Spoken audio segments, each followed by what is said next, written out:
This video explains the importance of vegetarianism and also the superficial nature of fasting. So, all across the world, in different religions and also different practices, persons fast. In Hinduism, there is Navratri amongst other religious festivals. In Islam, there is Ramadan, and in Christianity, there's Lent. So people practice fasting generally for different kinds of reasons. And what we eat plays a key role in the state of our physical, mental, and social well-being. So what is exactly is fasting? Well, generally, fasting is to restrain ourselves from foods that are forbidden. Because if food was not forbidden, if certain foods that we consume are sanctioned, then it will help us to be peaceful and happy. So people undergo some kind of fasting so that they can have some level of purification uh, of the body, mind, and help socially. However, fasting is superficial. Over the years, due to conditioning and culture, people have made fasting like a normal thing. But fasting is not normal. It is superficial. Vegetarianism is normal. And here's why. It is said that what you eat affects who you are, and ultimately it would affect the state of the society. And that is so true. We can see these days that violence breeds violence, or we should try to make the connection if we cannot see that violence breeds violence. If you hurt innocent life or if you devalue feelings and freedom of life, then ultimately that will be reflected in society. So all of the things around us, all of the violence that we are seeing is connected to what we eat. So vegetarianism ensures that we practice non-violence. We value the feelings and freedom of all life. So that is natural. And as I said, fasting is artificial. Fasting is like when a car crashes and you just take a plaster and you paste it on the car, or you just take a little spray paint and you spray it at a spot. When the whole car is totaled, that is called fasting. It doesn't do much. And of course, due to conditioning and due to poor spiritual leaders, they do not point this out because they are trying to get good markets to make good money. Because if they tell people to become vegetarian, then they will have a it will create a foundation for spiritual growth. And when there is spiritual growth, then the family becomes independent. So the spiritual people will lose their supply of easy money.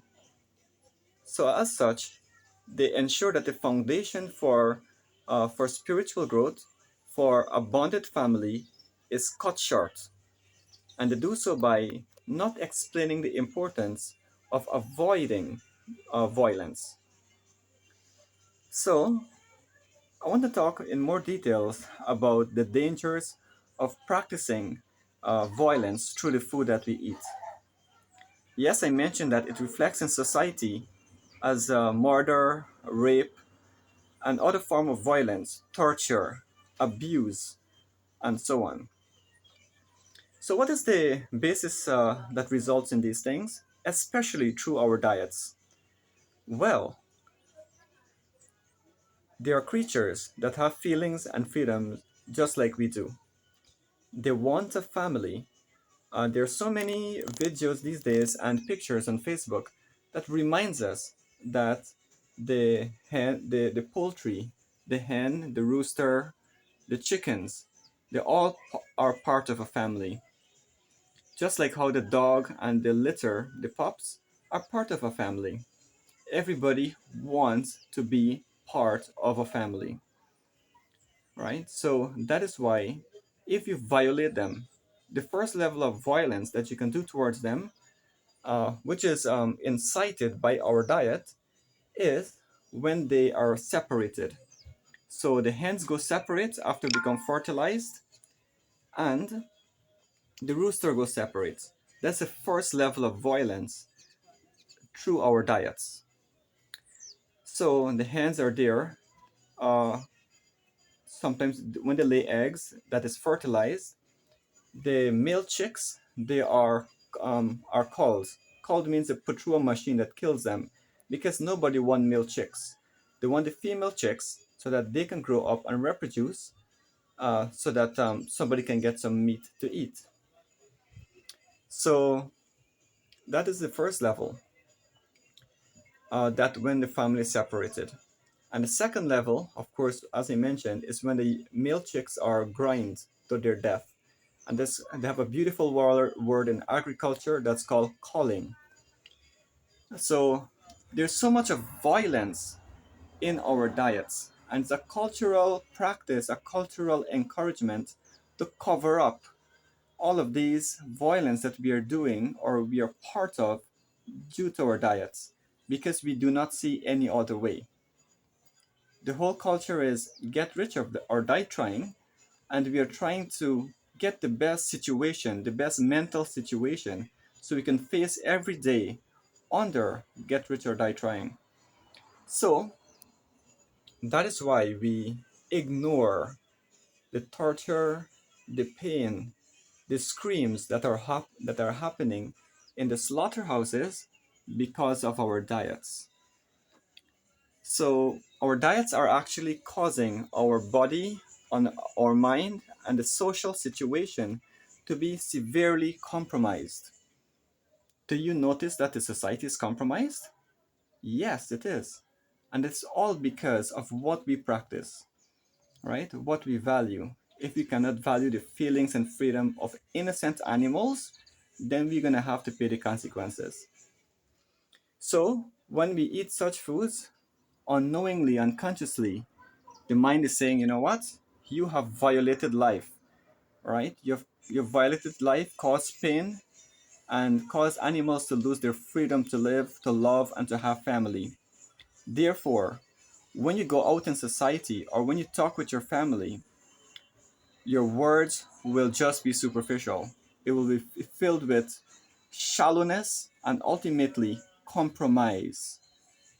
That is why fathers these days, even mothers these days, and even to leaders these days, they say that they love their people, they love their children, but they're engaging in a lifestyle that does not really facilitate uh, independent survival, trying to grow good fruits, vegetables, and herbs, and taking care of your and taking care of fresh rainwater. So there is no family stability, there's no personal health, and there is no social stability. So that all happens because of what we input into our bodies. What we input will affect what we output. So everybody is depending on another person these days. We have violated our abilities to accept Mother Nature's blessings of nutrition and medicine. And we find ourselves putting hopes in other person to give us food when the day comes. There's so much of disappointment when we have to depend on others, so much of frustration and so much of anxiety. And above all of that, it has become part of the culture to ignore that problem and to proceed as though nothing has happened. So the only way to avoid all of these things is to avoid plaster, temporary, um, shallow solutions of fasting. Why should you fast it one day, right? Your body and your mind and the society is all messed up. Why a little spray paint on the car will solve the appearance of the car? You know, you have to have a complete change in your diet. You must go vegetarian as quickly as possible. Actually, better than vegetarian in this age and time is veganism.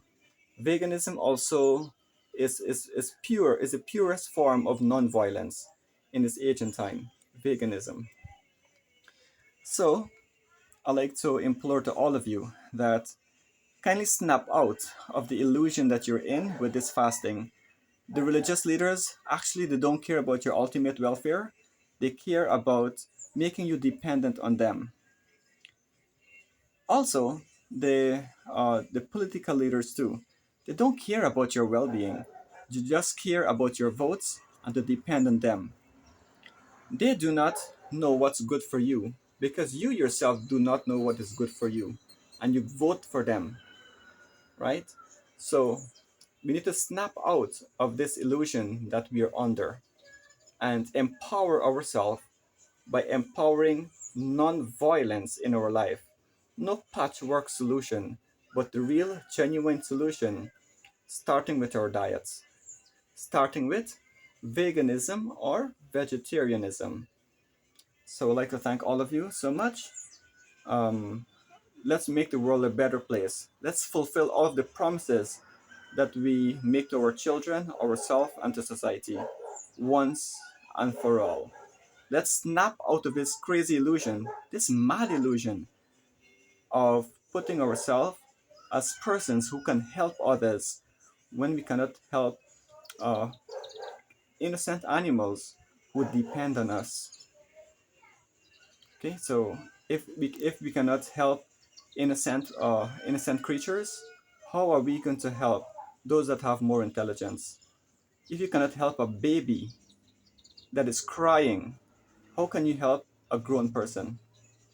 So we must practice non-violence, valuing feelings and freedom at all levels, starting with the lower creatures. I wish you all the best for a vegetarian lifestyle or vegan lifestyle. And any questions, you can always let me know.